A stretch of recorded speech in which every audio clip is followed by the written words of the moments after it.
Buenas. ¿Cómo está, doctor? Buen día. ¿Qué tal, Alan? ¿Cómo andás? ¿Bien? Buenos días. Hola, buen día.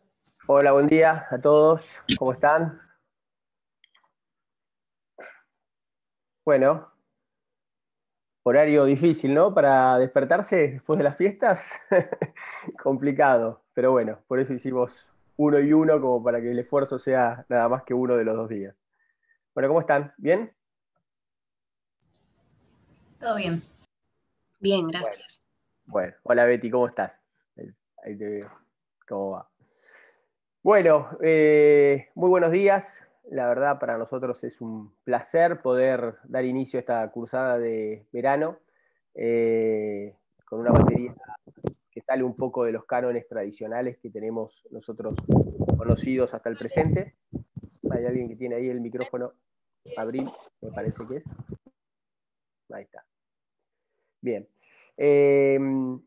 Bueno, así que la idea fundamentalmente durante estos 2 meses, mes y medio en realidad, que vamos a compartir, es tratar de tener un enfoque distinto, qué está pasando en el mundo de la tecnología y cómo eso nos impacta dentro del campo del derecho. Y fundamentalmente la idea es ver cómo nos reconstruimos como abogados para empezar a tratar muchos de los desafíos que nos va a presentar esta década del 20 y fundamentalmente a partir de lo que fue la pandemia. Así que muchas de las cosas que vamos a plantear en verdad hoy no tienen una solución, todo está por construirse, es lo bueno de esta materia. Ustedes van a poder ser un poco motores de cambio de muchas de las cosas que nosotros vamos a tratar. Así que lo que les vamos a pedir fundamentalmente es que piensen durante este mes y medio, ¿sí? Y lo que nos gustaría es que participen, es decir, que todo aquello que a ustedes les parezca, piensen que hay un montón de temas en los cuales seguramente ustedes viven la tecnología mucho más de cerca que nosotros, con lo cual van a tener tal vez hasta enfoques distintos de los que tengamos algunos de los docentes. Piensen que nosotros en todo el cuerpo de docentes tenemos personas de distintas edades, por lo tanto, y además tenemos de distintas edades y de distintas profesiones, y de distintas ramas del derecho como especialización. Van a tener a la doctora, a la escribana Garate, que justamente es notaria, y les va a hablar de la tecnología en el impacto del campo notarial, al doctor Damián Bess, que va a hablar del impacto en el derecho laboral. Hoy vamos a hacer igual un paneo general. Vamos a tener a 2 ingenieros en sistemas que todos los días hacen inteligencia artificial, desde aquí, desde Mar del Plata, pero para Estados Unidos y para el mundo.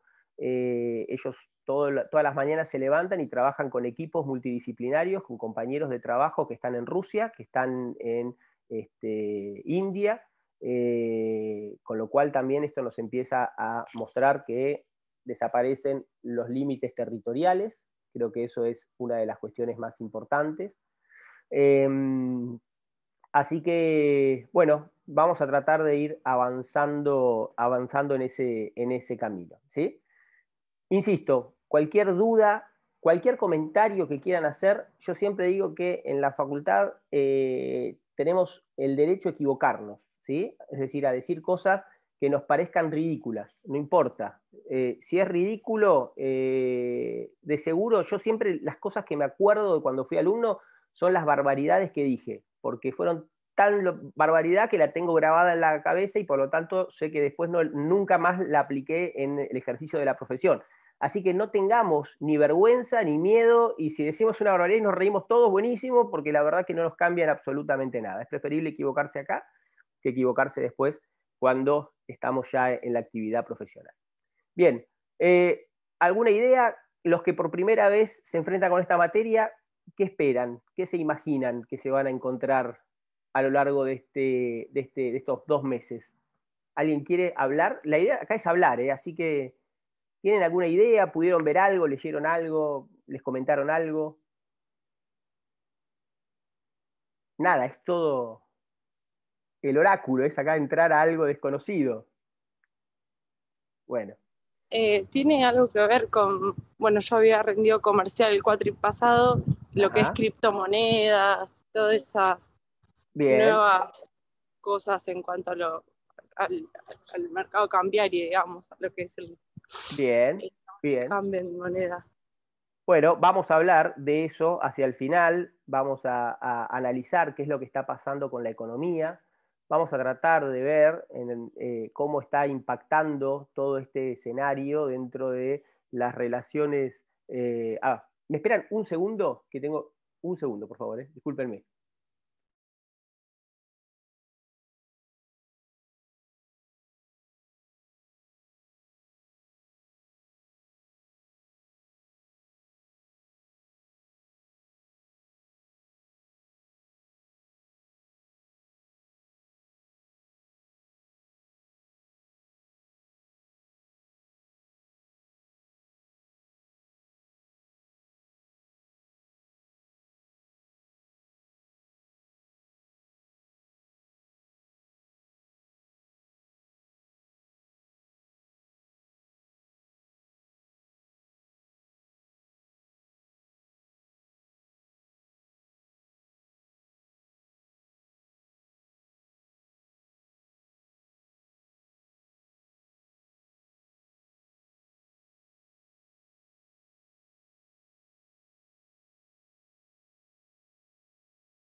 Bueno, muy bien. Problema solucionado. Bueno, empezamos vamos a hablar entonces de cripto, vamos a tratar de entender cómo es este nuevo escenario y cómo eso en realidad empieza a cambiar la realidad. Y vamos a tratar otros temas. Vamos a hablar de redes sociales, vamos a hablar de e-commerce, vamos a hablar de cómo defender a los usuarios en las redes sociales, vamos a hablar de qué derechos tenemos, por ejemplo, en el teletrabajo. No sé si ya todos cursaron laboral o me dicen que sí. Alan, Cleopatra, Victoria, ¿no? Lucía. Sí. Sí, perfecto. Bueno, muy bien. Bueno, no perdamos más tiempo, arrancamos. Insisto, lo que ustedes quieran ir planteando, lo vamos analizando. Bien. Voy a compartir pantalla, denme un segundo. Acá está. Muy bien.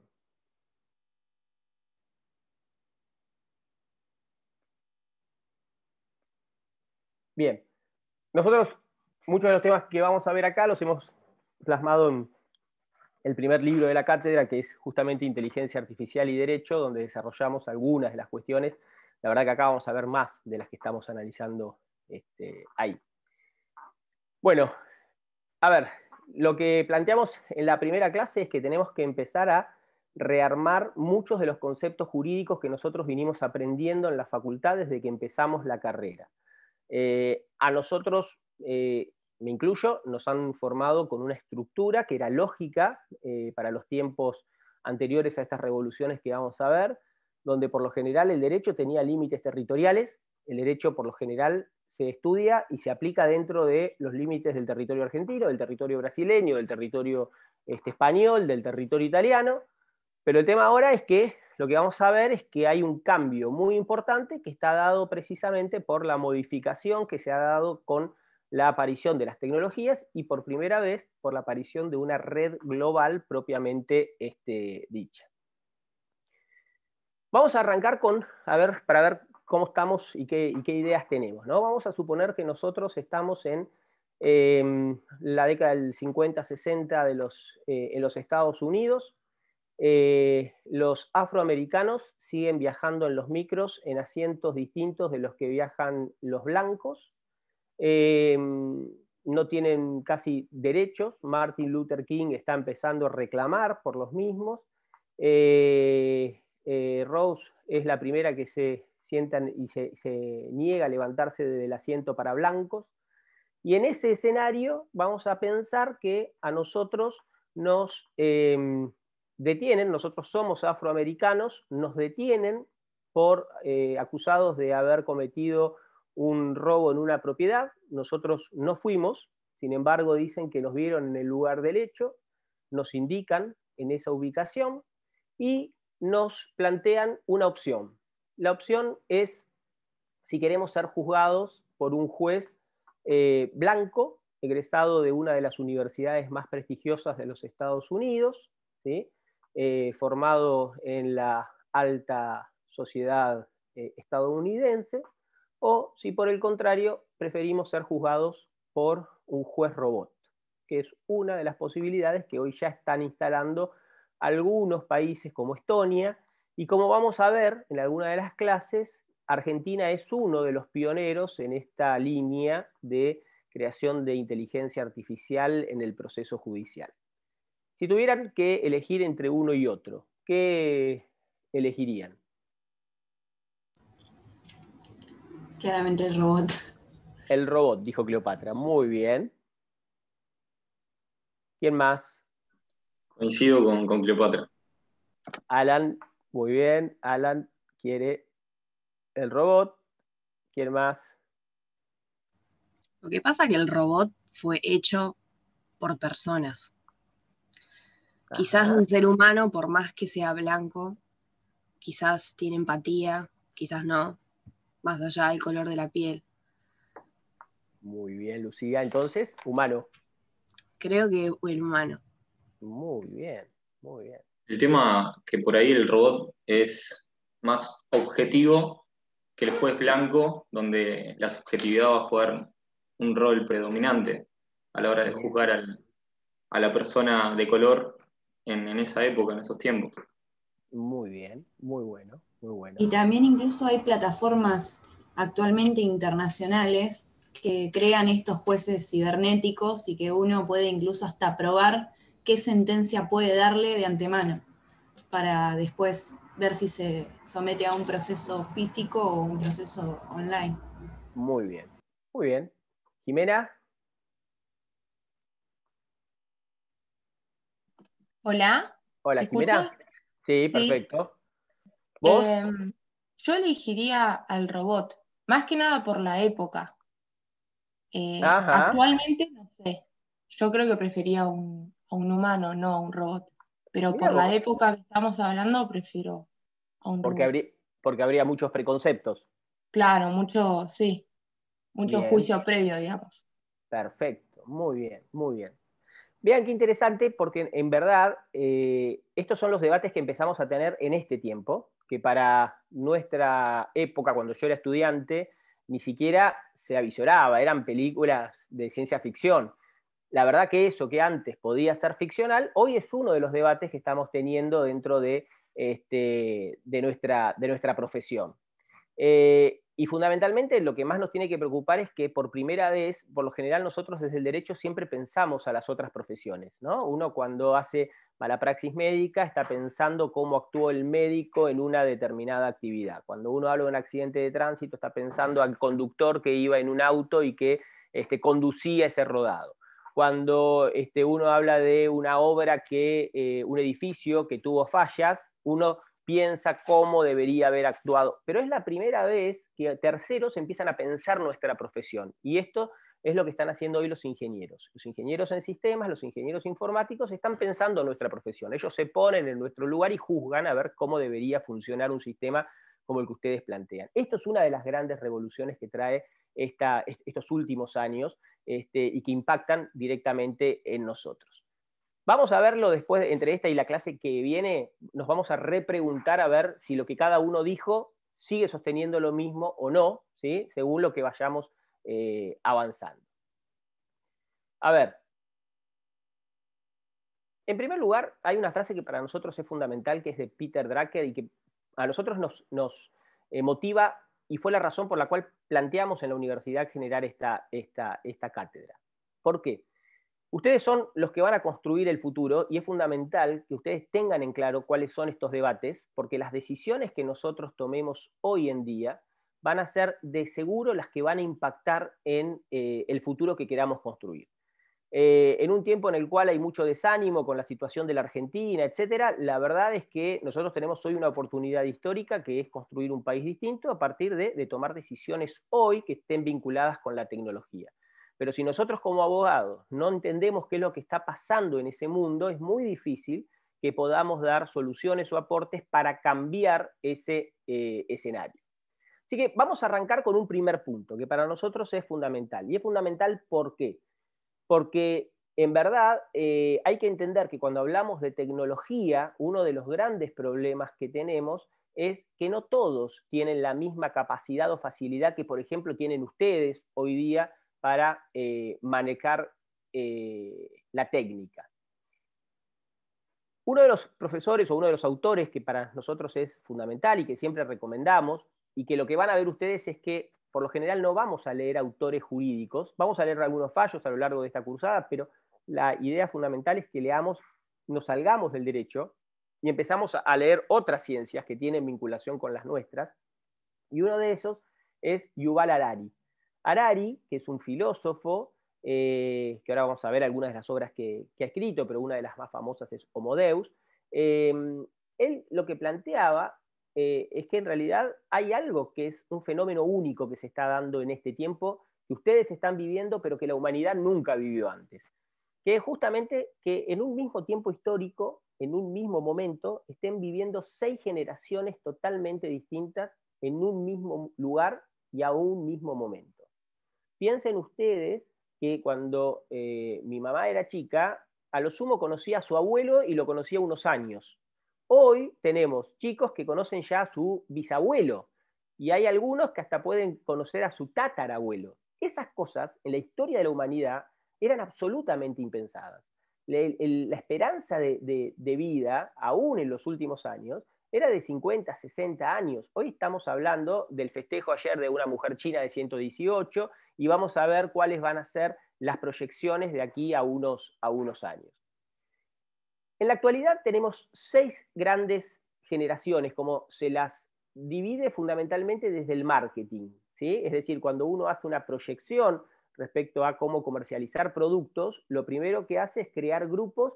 ¿Para qué? Para ver cuáles son sus características comunes y, en consecuencia, encontrar nichos de mercado dentro de cada uno. Eso es un poco lo que responde la razón por la cual nosotros hablamos todo el tiempo de millennials, centennials, generación X, etc. Bueno, nosotros tenemos desde la más antigua, la última que hoy tendríamos, que es la generación silenciosa, pasando por todas las que ustedes ven acá y que ahora vamos a ir desarrollando un poquito más en detalle. La primera, y lo que vamos a ver es que esto es muy importante en materia de aplicación de tecnología, porque eso nos va a determinar quiénes son los sujetos que merecen especial tutela cuando hablamos de protección en campos o en marcos tecnológicos, y quiénes uno podría entender que son, no quiere decir que no tengan que tener tutela, pero que tienen más facilidad para acercarse a la tecnología. La primera generación es la generación silenciosa. La generación silenciosa, que son aquellos que hoy están más o menos en los 70 años hacia arriba, 74, 75, que son muchos en la Argentina y en el mundo, cada vez más. De hecho, tenemos una población que va envejeciendo mucho. Se la llama generación silenciosa. Es una generación que la verdad no la pasó bien. Piensen ustedes que los que nacieron en el 23 salían recién de la pandemia de la fiebre, de la gripe o de la fiebre española. Es decir, que vieron las consecuencias de una pandemia y hoy están viviendo una segunda pandemia recluidas en su casa. Además vivieron las 2 guerras mundiales. Es decir, fue un tiempo en el cual se la llamó la generación silenciosa. ¿Por qué? Porque las 2 grandes catástrofes de las 2 primeras guerras generaron un silencio en el mundo muy importante y no tenían líderes que los representaran. Todo era cuidar lo poco que se tenía. Ustedes lo habrán visto si tienen algún abuelo o bisabuelo que haya venido de Europa, que la idea era que había que cuidar lo que se comía, no había que tirar lo que sobraba, porque la verdad eran personas que sufrieron ese tiempo histórico. Pero ahora vamos al campo tecnológico. ¿Cuáles eran sus avances tecnológicos? El avance tecnológico para esa gente fue la radio. Piensen ustedes que en el año 1925 en Argentina se hace la primera transmisión de radio, y este era el gran avance, una caja de la cual salían voces, y eso era el gran salto tecnológico de su tiempo.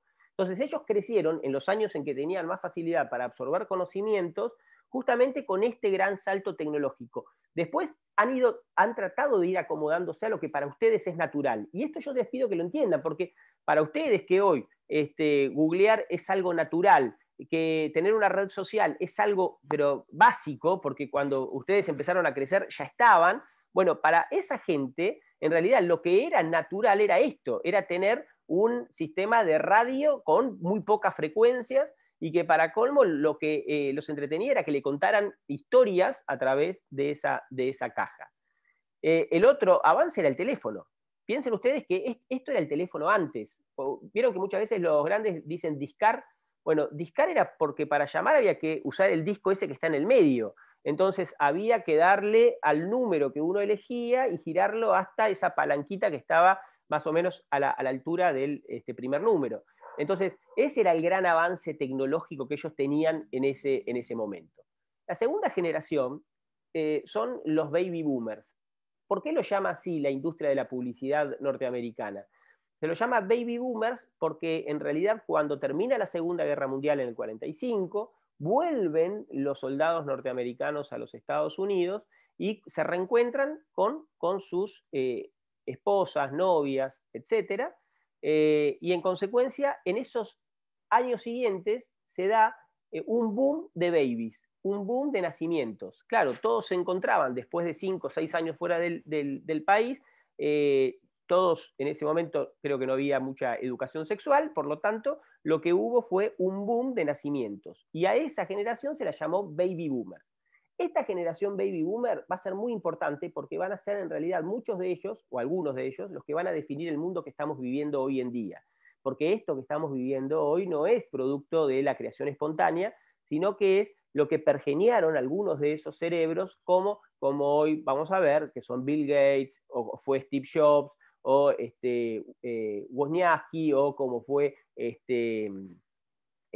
Wozniak, o como fue Tim Lee, es decir, todos aquellos que fueron pensando este mundo actual.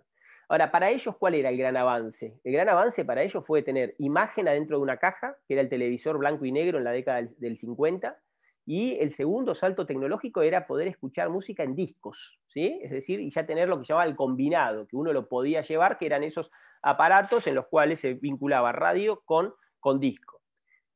Piensen ustedes esto, hace poco un músico de la década del 60 que se llama Lito Nebbia decía que ellos se volvieron ricos con la música en la década del 60, y uno dice, ¿cómo se volvieron ricos? Claro, porque en esa época no existía uno de los problemas que teníamos o que tenemos todavía hoy, que era la cuestión de la piratería. Es decir, los discos no se podían grabar, el disco era disco, por lo tanto, si vos querías tener música tenías que comprarlo. Entonces, el derecho de propiedad intelectual no tenía gran desarrollo, porque la única manera de que vos pudieras tener ese disco era o que te lo prestara un amigo o que lo compraras, punto. No había otra opción. En cambio, hoy vamos a ver cómo esa industria se modificó desde la década del 60 para acá. Profe, hay un cartel que bloquea un poco el texto, no sé si a los demás les pasa. A ver. No se puede ver bien el texto completo.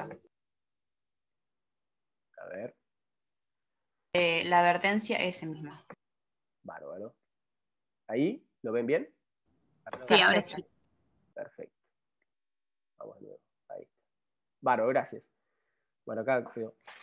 La tercera es la generación X. La generación X son aquellos que nacieron entre el 65 y el 81. ¿Sí? Muchos de los profesores que van a tener en esta cursada somos de esa generación X.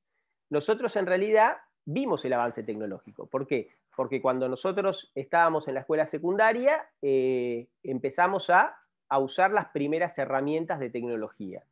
Pero nosotros lo que sí vimos fue todo el desarrollo, por lo menos no sé si el desarrollo, pero sí la aparición de la internet, la aparición de la telefonía celular. Es decir, para nosotros, ustedes piensen que en nuestra estructura mental el cambio es drástico. Desde cuando éramos chiquitos, no tener teléfono fijo, sino que una casa valía un 30% más, la casa valía un 30% más si tenía línea telefónica.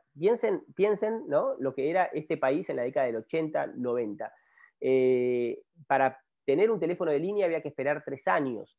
Entonces, hoy hablar, yo me acuerdo cuando tenía las charlas con mi abuelo y le mostraba un celular, mi abuelo no entendía cómo un teléfono podía funcionar sin cable. Es decir, y era un tipo muy avanzado para su época, pero la verdad es que esas cuestiones eran para ellos revolucionarias. Yo estoy hablando de mi abuelo, generación silenciosa, yo era una generación X. Entonces, para esta generación empezó a vivir otras cosas, como, por ejemplo, bueno, ya sí, acá se rompió la lógica del disco, ahora ya se podía grabar, esto que ustedes no sé si saben qué es, se llama cassette, eran cintas en las cuales se grababa la música, y lo que tenía de bueno era que era más fácil de llevar, entonces por eso con esto aparecen los Walkman, que eran la forma de escuchar música en la calle a través de una estructura portátil. Y de ahí pasamos a la generación millennial. Los millennials son los nacidos para algunos entre el 82 y el 94, algunos lo ponen un poquito más adelante, 97, 98, pero creo que de acá algunos deben ser millennials, otros no sé si serán, no, la mayoría de ustedes no cuadra en esta categoría. Estos millennials, en realidad, lo que tienen de particular justamente es que ya nacen con esta tecnología de Internet, la telefonía sin cables, etc.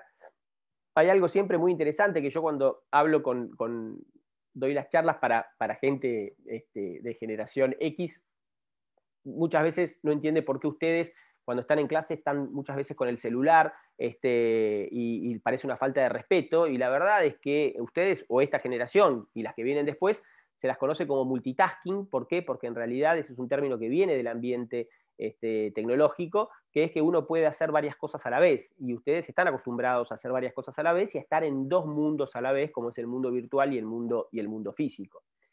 La generación Z o Centennials, que ahí sí se ubica en el grueso de ustedes, justamente estos Centennials son los que nacieron hasta el año 2010, ustedes son realmente la primera generación de nativos digitales, es decir, en realidad, así como para ustedes es natural usar Internet, para el baby boomer era natural usar el televisor. Es decir, ese es el cambio que hay para que uno entienda por qué hay que analizar cada vez que uno va a proponer un cambio tecnológico, cómo impacta en la vida de las distintas, de los distintos grupos etarios. Por eso, para estas generaciones, hablar de que el planeta es una gran aldea, no sé, ustedes me dirán si yo estoy equivocado, pero uno hoy está en conexión todo el tiempo con personas que están en cualquier lugar del mundo y nos parece natural, y chateamos con amigos que hoy están tal vez en Europa o en Estados Unidos, o hacemos videollamadas o posteamos cosas y es como si estuviera al lado nuestro. Es decir, los límites territoriales que para las generaciones anteriores eran tomarse un avión, un barco, hoy la verdad se ha roto. De hecho, hoy estamos en una clase sin importar dónde está cada uno de nosotros. Cualquiera de ustedes puede estar fuera de la Argentina en este momento y estamos todos compartiendo la misma clase, como antes exigía trasladarnos hasta el edificio de calle 25 de Mayo. Entonces, y la última generación, ustedes ya no son la última, es la generación T o la generación alfa, que son aquellos que nacieron en el 2010 y que va a ir hasta el 2025. ¿Por qué? Porque en el 2025 se va a generar el nuevo cambio, lo que vamos a ver después que va a ser la quinta revolución industrial. Yo creo que ahora va a ser un poco antes, a partir de la pandemia que estamos viviendo, que ha hecho un desarrollo tecnológico importante, pero esta es una generación T, se la llama porque es la generación táctil, es decir, es una generación que ya no usa teclado, sino que en realidad todo es usando las manos. Ellos nacen en un entorno en el cual todo les es natural. Ustedes piensen que Google, por ejemplo, nació en el 98, pero fue en el 2003-2004 donde realmente hace su explosión. Facebook nace en el 2004, se populariza en el 2006. Twitter en el 2006 y se populariza en el 2008. Para ellos estas tecnologías en verdad son algo natural. Y hay un fenómeno nuevo que va a tener mucho impacto en el futuro y que ya empieza a tener algunos análisis, que de hecho hay algunos artículos que están subidos al campus para que aquel que le interese familia pueda empezar a trabajarlo, que es el tema de que hoy el 81% de los bebés ya tienen algún tipo de presencia en Internet antes de cumplir los 6 meses de vida.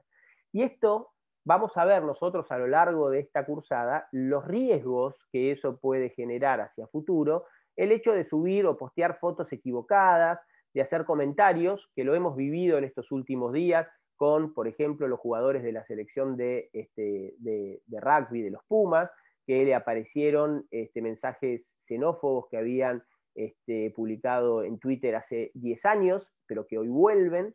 Entonces empezamos a trabajar con un nuevo fenómeno que es el derecho al olvido, empezar a plantear si es necesario establecerlo como un derecho fundamental, el de poder olvidar lo que nosotros hicimos en el pasado. Vamos a hablar un poco de la política de cancelación, de esta idea de que si uno no está de acuerdo, lo bloqueamos y lo hacemos desaparecer del mundo virtual. Pero en el tema de los menores de edad, la pregunta es si no empieza a aparecer un nuevo fenómeno que es los posibles conflictos entre padres e hijos.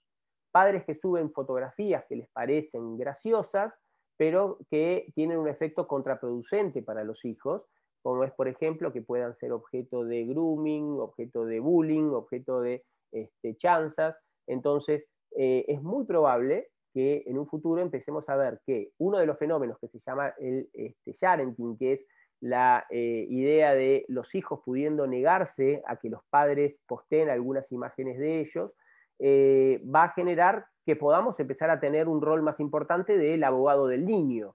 Un abogado que muchas veces va a tener que defender los intereses del niño aún contra sus progenitores. Si un progenitor, por ejemplo, no quisiese sacar una foto que subió a su Facebook, ¿sí? Hablamos de generaciones más viejas, por eso siguen usando Facebook, entonces, y eso le genera algún inconveniente.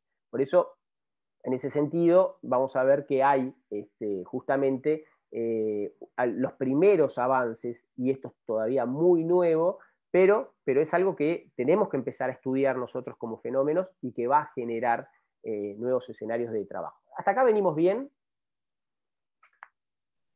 Sí, bárbaro. Sí. Sí, profe. ¿No los dormí todavía, a pesar de que es muy temprano? Sí, venimos. No, yo tengo una duda. Cuando habías Dale. mencionado las etapas, habías dicho la generación Y y después no la nombraste. Asumo que está incluida dentro de lo que llamaste la generación, la millennial. La I, es I o millennial. En realidad Perfecto. es bárbaro. Es las dos formas de llamarla. Así como a esta, por ejemplo, se la va a llamar Z o táctil. Es decir, depende de qué leas, cuando si en algún paper te dicen es generación Z, sabes que está hablando de la táctil, o te dices táctil, sabes que es de la Z. Eso más que nada para poder establecer cánones comunes a la hora de interpretarlo. Buenísimo, Lucía. Muy bien. Bien, entonces, el tema es que también lo que se genera a partir de ahora son los impactos psicológicos que esto genera. La concentración de la atención y la preocupación, por ejemplo, no es lo mismo ser padre hoy que ser padre en la década del 40-50. La década del 40-50, salvo que tu hijo tuviera algo que realmente te llamase poderosamente la atención, era raro que a un chico lo llevasen a un hospital. Hoy, por ejemplo, ya se venden, y parece que un padre responsable debería tenerlo, sensores para que las madres puedan monitorear si su leche tiene, la leche materna tiene en realidad el contenido de probióticos y demás que el bebé necesita, o por ejemplo un pañal que se le coloca al chico y que va midiendo y haciendo exámenes químicos o bioquímicos de cada una de sus secreciones. Entonces le va diciendo a su aplicación en el celular si hay algún parámetro que está dando equivocado. Con lo cual la verdad es que las generaciones como las suyas y las que vienen van a vivir en una suerte de grado de presión psicológica nunca vista, porque en realidad se los carga con muchas responsabilidades a partir de la tecnología, y esta idea de que si uno no monitorea a su hijo, o si le pasa algo y uno no hizo lo suficiente o lo que la tecnología le ofrecía, bueno, es una suerte de responsable por lo que le ha sucedido. Y la verdad es que los grandes generadores de este mundo, por lo general, tratan de que la tecnología no se aplique a sus hijos. Entonces esto empieza a marcar una dicotomía y un análisis respecto a cuál va a ser la responsabilidad de eventualmente de los padres o eventualmente de los fabricantes por este tipo de productos. Y esto empieza a impactar en el campo, por ejemplo, de la responsabilidad civil que ustedes estudiaron en su momento, o en los vínculos familiares cuando estudien familia, si es que todavía no lo han hecho. Con lo cual ustedes vean que lo que tenemos acá es, en primer lugar, tres grandes grupos, ¿sí? Primero, los nativos digitales, que dijimos que son aquellos que nacieron del 95 para acá. En segundo lugar, los inmigrantes digitales, que son aquellos que en realidad hemos visto la aparición, pero que no nacimos con nuestro medio en el cual nos movíamos. Para nosotros, nuestro medio era el televisor color y la música, pero no teníamos internet como algo natural. Nosotros recién después nos subimos a esa ola y acompañamos el avance tecnológico y nos adecuamos. Y después tenemos a los que podemos definir, a ver, en términos generales, esto es muy grotesco porque ya hay gente que no cuadra dentro de la definición, pero que son los analfabetos digitales. Y los analfabetos digitales, en realidad ahora vamos a analizarlo, son aquellos que pueden ser personas sumamente capaces, que manejen herramientas tecnológicas, pero que no estén capacitados realmente para entender el entorno. Es decir, porque no es algo en lo cual ellos se hayan educado, sino que es algo a lo cual llegaron y tarde, ¿bien? Les costó en su momento entender cómo funcionaba el cassette, cómo se grababa con 2 caseteras, qué era el MP3, qué era el CD, no entendían qué era el CD, cada generación se va burlando de la anterior, y entonces cómo querían poner el disco adentro de los viejos tocadiscos, y todo el mundo riéndose, como si esta generación se ríe de los que todavía hablan del teléfono. Entonces, la idea es que estos analfabetos digitales, en realidad, son los más desprotegidos dentro de este escenario en el cual nosotros estamos hoy viviendo. Por eso ya en el año 2002 Ballestero hablaba, preocupado por esto, de que nosotros estamos en primer lugar dentro de un marco de lo que se llama la sociedad de consumo por un lado, pero también de la sociedad de la información.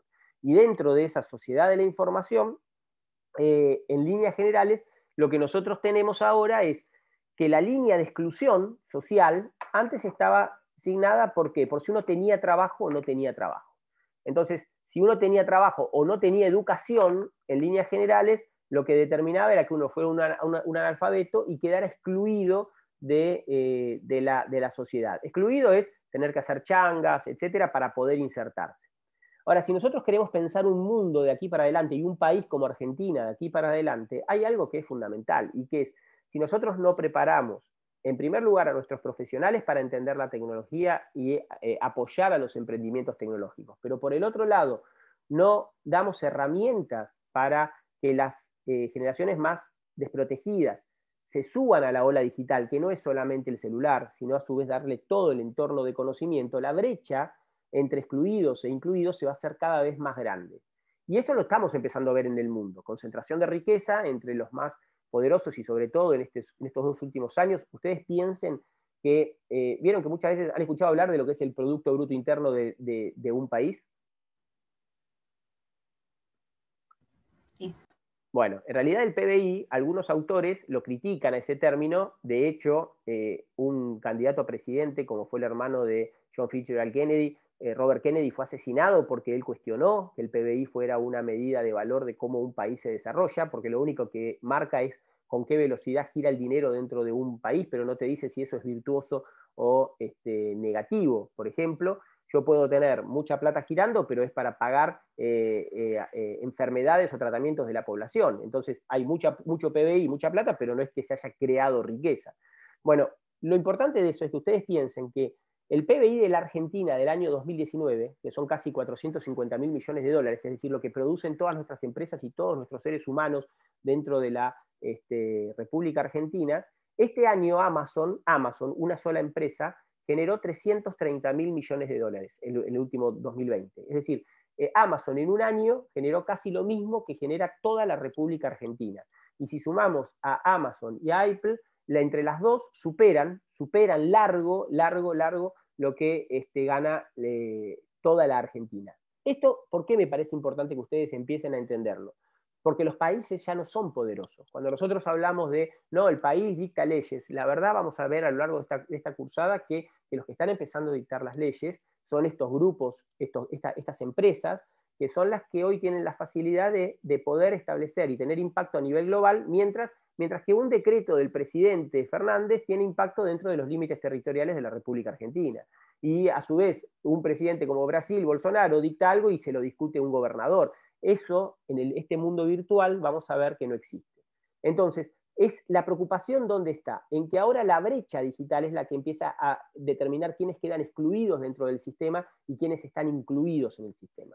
Por eso cualquier proyección a futuro de la República Argentina, para ser un país mucho más potente, necesita hacer fuerte su inversión en educación, en tecnología, para desde el jardín o el primer grado en adelante, pero que sea en serio, que sea entender robótica, entender IA, como vamos a tratar de ver, y que ustedes van a tener la suerte de escucharlo de la boca de aquellos que la hacen ya este jueves cuando tengan clase con Marco Craso.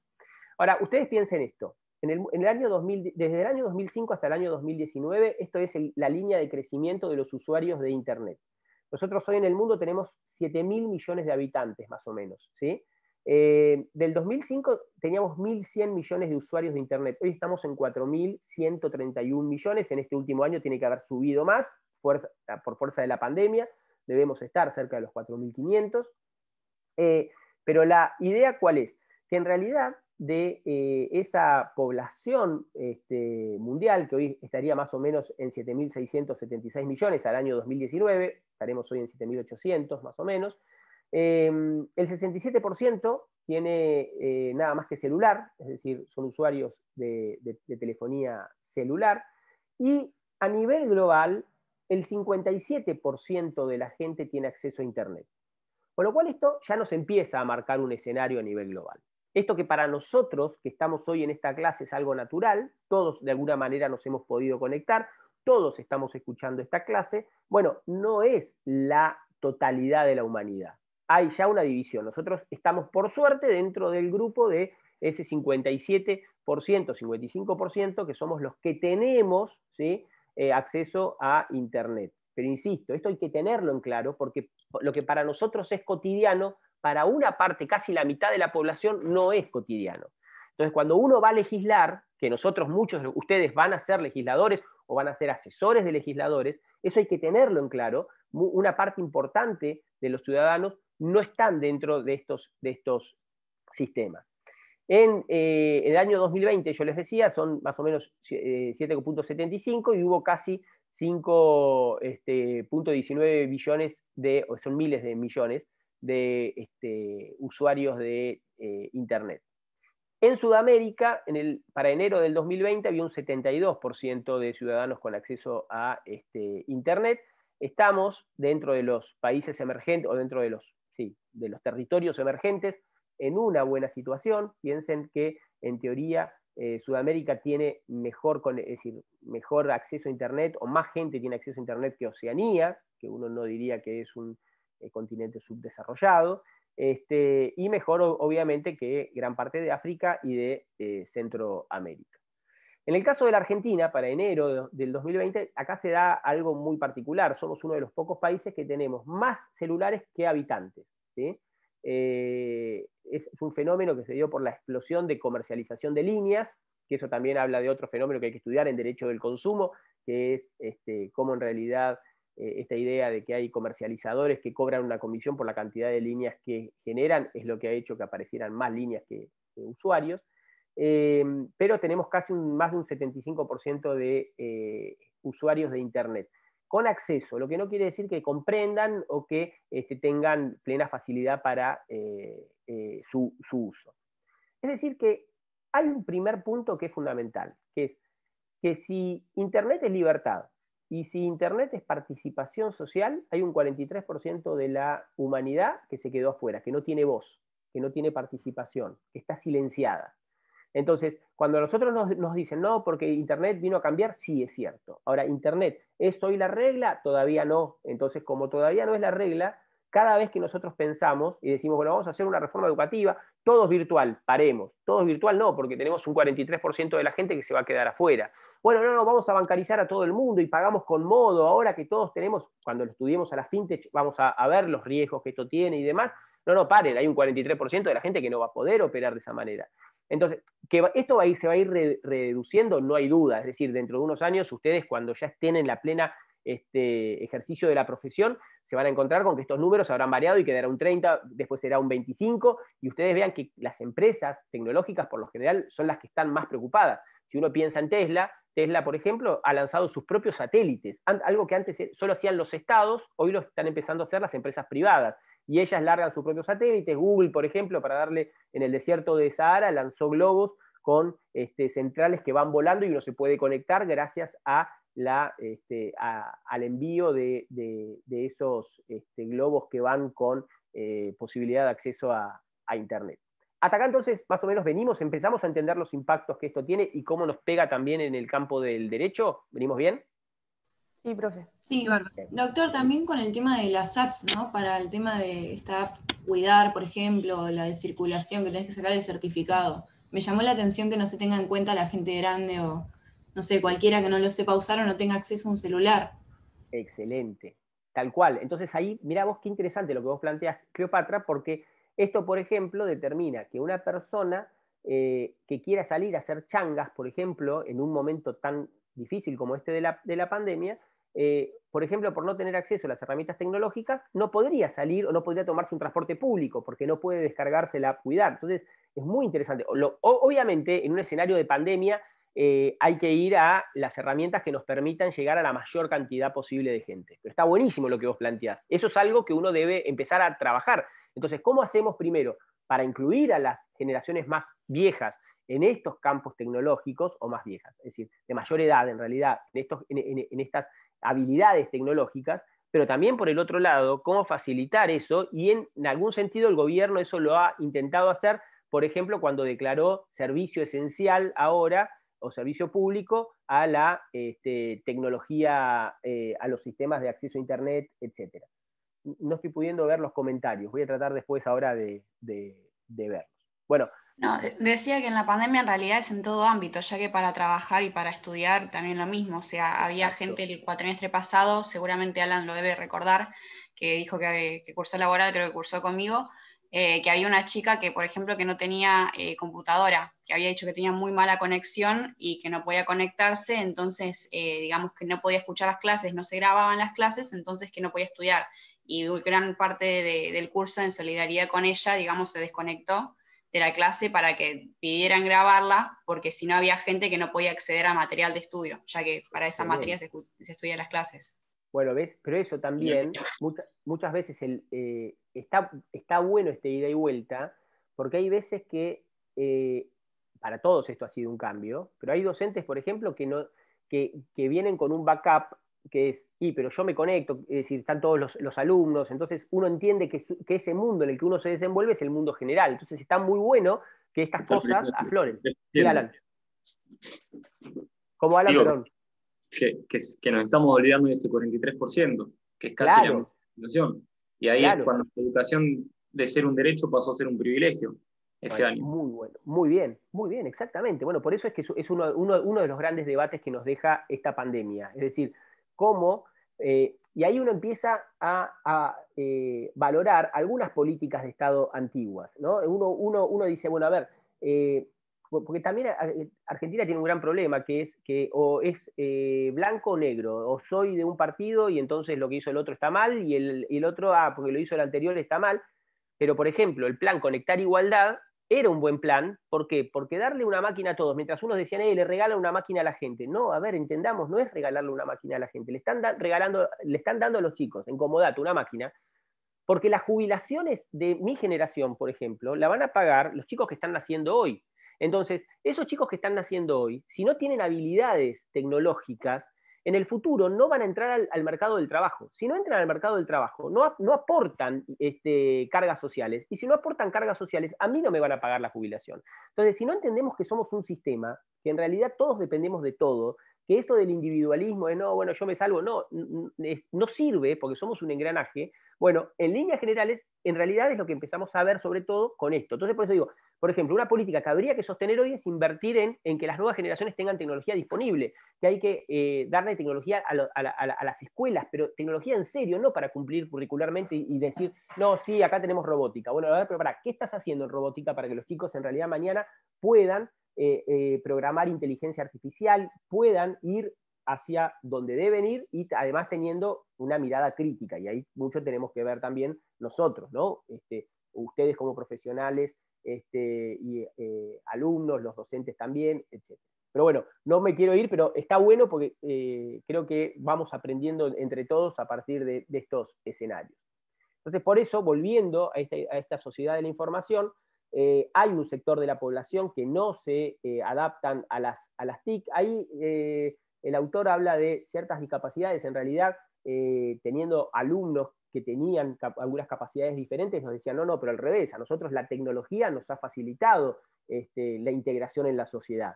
Lo que pasa que, claro, Lo decía alguien que podía usar esa tecnología. El problema es para aquel que tiene alguna discapacidad o una capacidad diferente, pero que no tiene acceso a la tecnología. Entonces lo que tenemos que facilitar es justamente eso para superar estos escenarios que nos plantea el analfabetismo digital.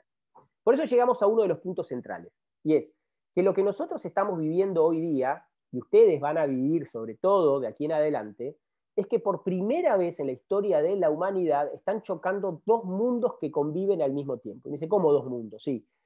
Hay algunos autores que critican esta definición, pero para nosotros hay hoy conviviendo dos mundos. Un mundo físico, en donde la humanidad se ha desarrollado desde los comienzos, que es este mundo en el que estamos ahora, donde tocamos la mesa, tocamos la computadora o tocamos el celular, y hay un mundo virtual, que ahora sí es un mundo paralelo en el cual, sobre todo ustedes, viven gran parte o una parte importante de su tiempo.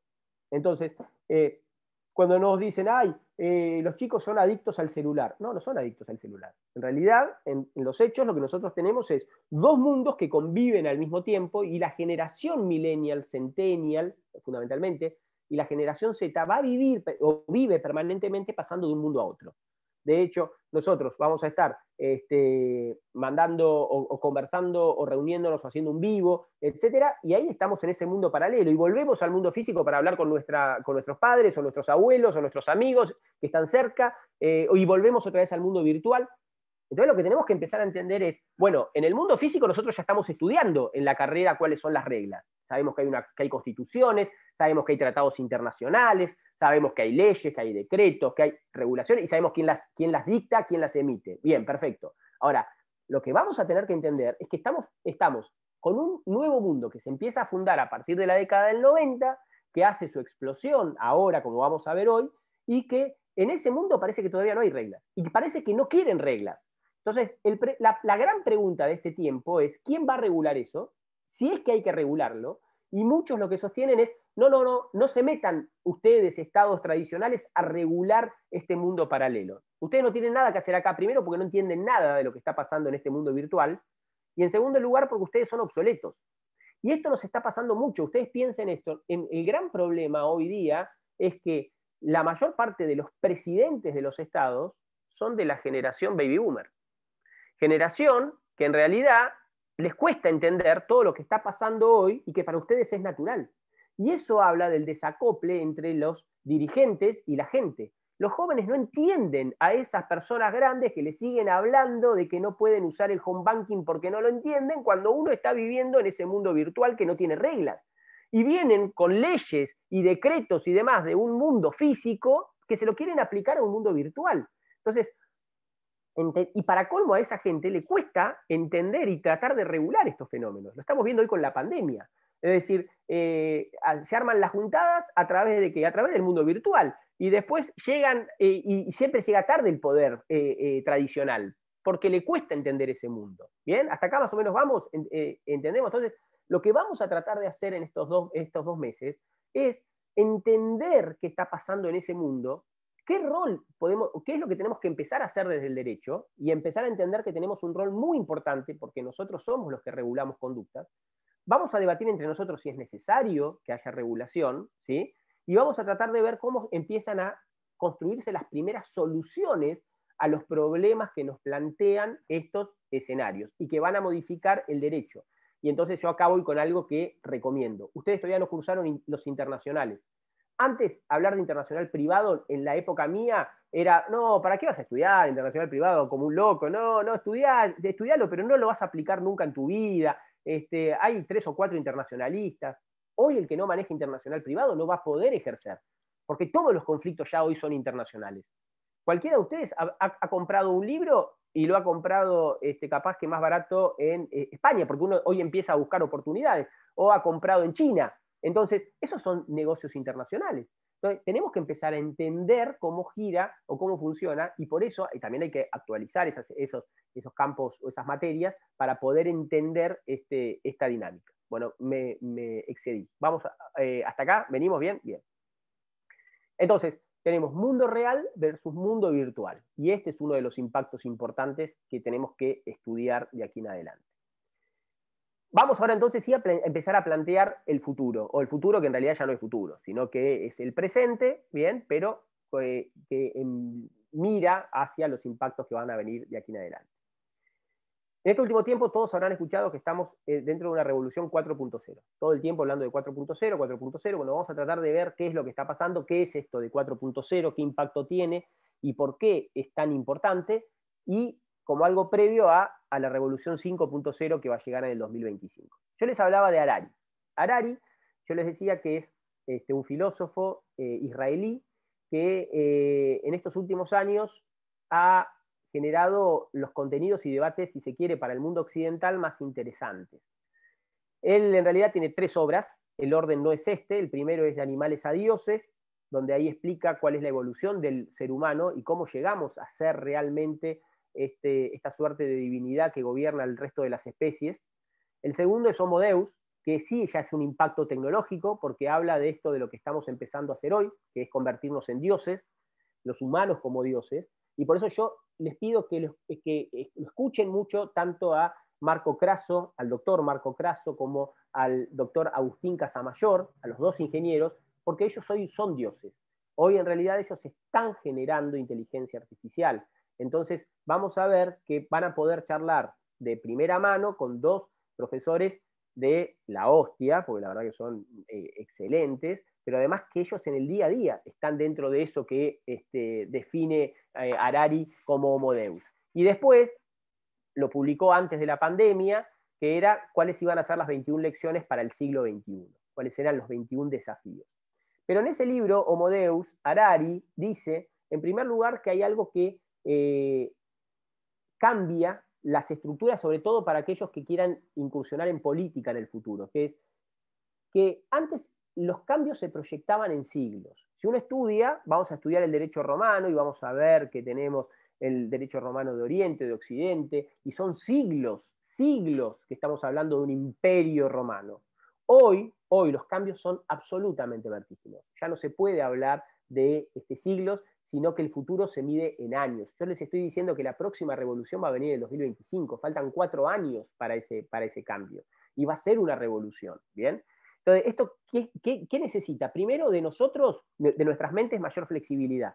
Segundo, olvidémonos de aquella vieja estructura del abogado que se recibía y hacía un curso cada tanto. No, nosotros tenemos que estar permanentemente estudiando. La verdad, aquel que, no solamente el abogado, todas las profesiones, nos van a exigir de aquí en adelante y una reformulación de las universidades. Eso lo vamos a ver un poco más adelante.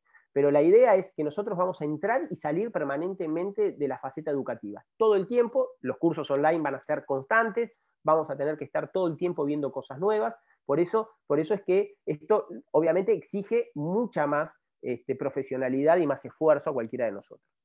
¿Cuáles son los próximos objetivos en los que estaba trabajando la humanidad antes de la pandemia? Bueno, en primer lugar, la inmortalidad.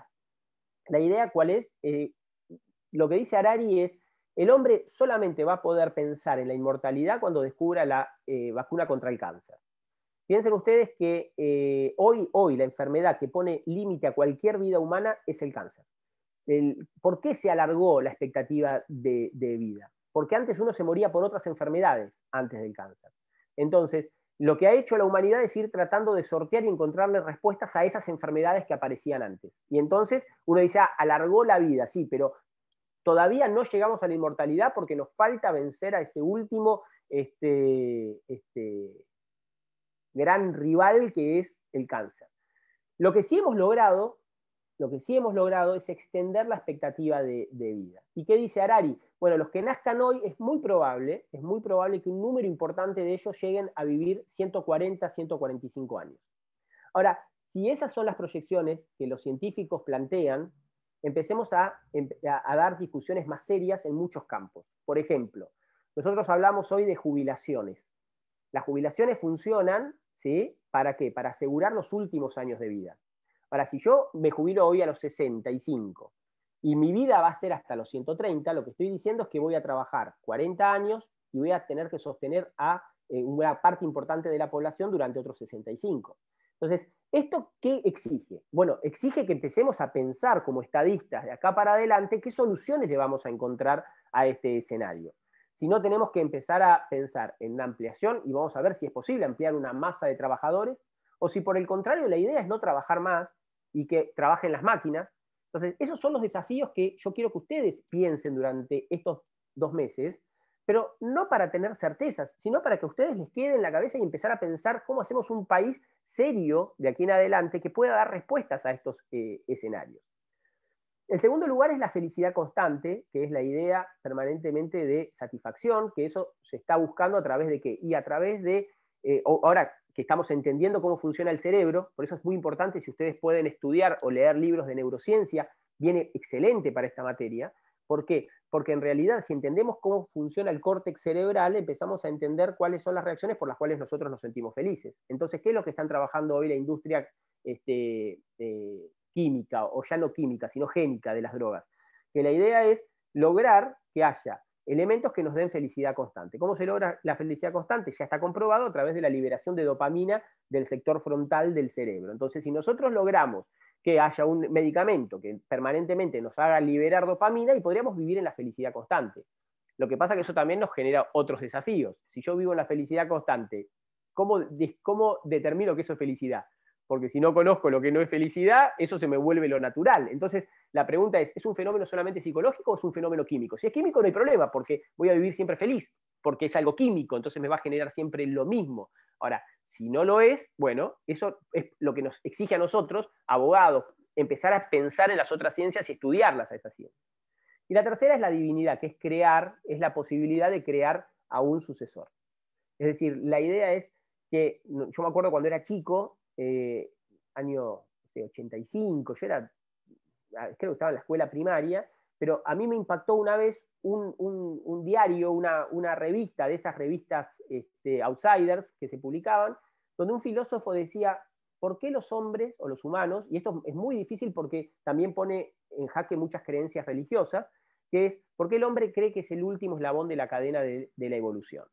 Y por qué tal vez el hombre no es más que un eslabón, y en los hechos lo que está haciendo es dar nacimiento a un nuevo ser que nos va a reemplazar a nosotros, y que puede ser justamente lo que conocemos como robot, y que vamos a estudiar en una de las últimas clases acerca de cuál sería su estatus jurídico, y que serían estas estructuras con inteligencia artificial insertada. Volvemos a la revolución 4.0, para esta última media hora de la clase. A ver, nosotros dijimos que los cambios se hacen cada vez más rápido. Nosotros hablamos de la revolución 4.0 porque estaríamos hablando de la cuarta revolución industrial. Hablar de la cuarta revolución industrial nos obliga a reciclar muchas de las anteriores, a repensarlas. Tuvimos la primera revolución industrial, que es la que todos hemos estudiado en algún momento de la carrera, sobre todo cuando hablamos en obligaciones o en responsabilidad civil, cuando hablamos de la máquina o el auto, como la responsabilidad. Bueno, la primera revolución industrial lo que nos trae es el fenómeno de la máquina de hilado automática o el vapor, y eso nos genera obviamente el primer cambio importante dentro de la estructura social. La segunda va a ser la revolución industrial, que es cuando el proceso de producción, que ya está industrializado, que ya hay empresas, ya hay obreros, ya apareció la clase trabajadora, se le incorpora electricidad.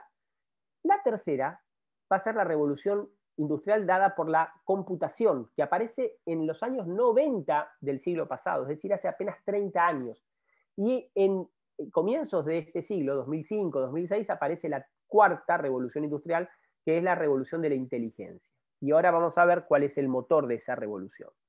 En la primera revolución industrial, dijimos, es la que genera la máquina a vapor en el año 1760. En realidad, ya veníamos desde los 1679 con la máquina de hilado, etc. Lo que generó justamente es la urbanización, la primera estructura, que es la fábrica ahora como nuevo centro de la organización social, aparece la sociedad del trabajo, etc. A esa le sigue la segunda revolución industrial, donde ahí aparece la ciencia y aparece además la producción en masa, los bienes. Piensen que este año, hace apenas unos días, por primera vez, los productos generados por el hombre pesan más que todos los seres vivos. Por primera vez, la cantidad de bienes que hemos producido pesa más que los seres humanos, los seres vivos que habitamos en el planeta. Entonces, en esta segunda revolución industrial, ya ahora sí tenemos, la gente se va de los campos hacia las ciudades, aparece el método científico, se prueban hipótesis, que es lo que nosotros hacemos, por ejemplo, dentro de nuestra carrera, cuando hacemos una maestría, un doctorado, probamos hipótesis y tratamos de acreditarlas, y preparamos a la sociedad para la producción masiva. ¿Qué es lo primero que se le pidió a la tecnología en esa segunda revolución industrial? Eficiencia. Y eso lo empezamos a ver hoy, por ejemplo, del paso. Esto era como se hacían los autos en una empresa, en una de las fábricas de Ford, que fue el gran creador de un movimiento que era la producción en serie. Vean, los autos van arriba de la cadena de producción, que fue el gran avance que trajo el Fordismo a comienzos del siglo XX, donde ustedes ven el humano tiene una participación fundamental en la producción para llegar a esto de hoy, donde el humano desapareció, el humano físico, ¿bien? Y el esfuerzo físico del hombre fue reemplazado por el intelecto. El hombre dijo, yo ya no hago fuerza con mi cuerpo, sino que ahora lo que hago es pensar, diagramar, controlar, fiscalizar los brazos mecánicos. ¿Cuál es el problema que enfrentamos hoy? Que hoy lo que está haciendo la tecnología es empezar a reemplazar lo que a nosotros nos quedaba, que era el cerebro. Por eso la inteligencia artificial es un problema para el humano. Para algunos, para otros es una bendición. Pero el problema es que a nosotros ya no nos queda un reducto. Cuando dejamos de usar nuestra fuerza física, nos fuimos a la fuerza intelectual. Ahora, el problema es que la tecnología nos está ya superando en la fuerza intelectual. Entonces, el problema es qué nos queda a los seres humanos de acá para adelante. ¿Bien? ¿Hasta acá venimos? Sí. Bien, buenísimo. Entonces, hoy así se hace un auto. Ya no hay humanos ahí participando en el mismo. Pero este mundo que estamos viviendo hoy se perfecciona a partir de la década del 90. Pero en los hechos, este mundo de la inteligencia artificial de hoy, de la década del 20, que nosotros empezamos a tener estos debates, está pensado desde la década del 30, 40 y fundamentalmente la década del 50. Entonces, cuando uno habla de políticas de Estado, de lo que está hablando es pensar a un país o a un sistema de acá a 20, ahora hay que pensarlo de acá a 2030, en esa época se pensaba de acá a 70 años. Bueno, la idea de lo que hoy estamos viendo como inteligencia artificial, en verdad vamos a ver ahora que no es generación espontánea ni que nació hace 10 años o ahora cuando lo conocemos nosotros. Esto fue planificado y pensado en la década del 50 en los Estados, fundamentalmente en los Estados Unidos. Que apareció ahí los primeros debates sobre inteligencia artificial. No voy a hablar mucho hoy de inteligencia artificial porque lo van a charlar el jueves con Marco Craso a la tarde, en la clase de la tarde. Pero la idea es simplemente que ustedes tengan en claro que uno de los grandes motores, una de las empresas que permitieron que hoy tengamos este presente fue justamente IBM. IBM, ¿sí? Es la que le da el puntapié y el apoyo fundamental al desarrollo de la inteligencia artificial y de la computación. Este hombre que ustedes ven ahí es, si se quiere, aquel que bautizó a la inteligencia artificial. Ese hombre se llama John McCarthy. En el año 1956, este hombre, junto con otros científicos, muchos de ellos que trabajaban para el gobierno de los Estados Unidos, otros que trabajaban para IBM, etc., se reunieron en un verano en la Universidad de Dartmouth, en el cual hicieron un campus de verano. ¿Y cuál era la idea de IBM? Que reunir mentes brillantes durante 2 meses, nada malo podía salir de esa reunión. Y entonces fue un retiro, como si fuera un retiro espiritual, bueno, fue un retiro tecnológico, se fueron estas mentes brillantes a pensar el futuro, y a pensar qué estaba trabajando cada uno de ellos para generar un escenario distinto. Y en esa conferencia de Dartmouth fue que se puede decir que aquí están los padres fundadores de la inteligencia artificial.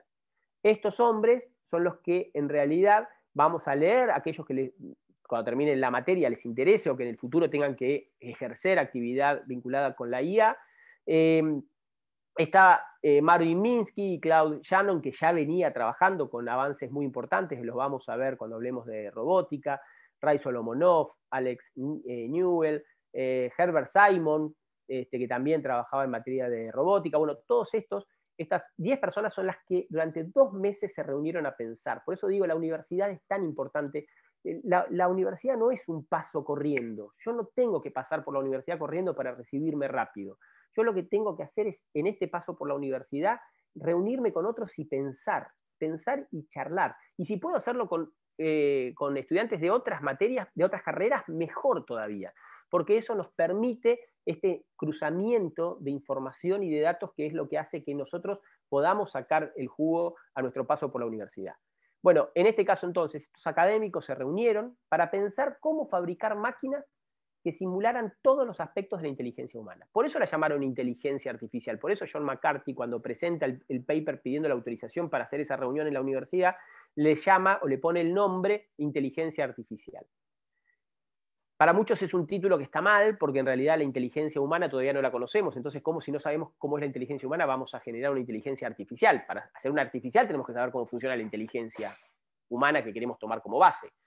Lo que vamos a ver es que en realidad la inteligencia artificial ya no responde a los parámetros de la inteligencia humana, no tiene por qué ser lo mismo, sino que lo que estamos hablando es más que nada de matemáticas aplicadas, y esto es muy importante por algo que ustedes hoy plantearon cuando yo les preguntaba sobre quién preferían que lo juzgara. Porque la verdad es que en los hechos los números son fríos y objetivos. Y acá, cuando hablamos de ciencias humanas, estamos hablando de subjetividades, pero subjetividades que pueden ser positivas o negativas, después lo veremos, pero que es esa empatía o ese vínculo que uno genera con el otro y que bien habían planteado hoy, creo que era Jimena, que lo había establecido. O no sé si Lucía. ¿Cuál era el problema en ese tiempo? Que eso que ellos pensaban en sus mentes, cuando lo querían llevar a la práctica, no podían, porque una computadora en la década del 50 era todo esto. Es decir, era todo un cuarto inmenso de transistores que no tenía potencia para llevar adelante ninguna gestión.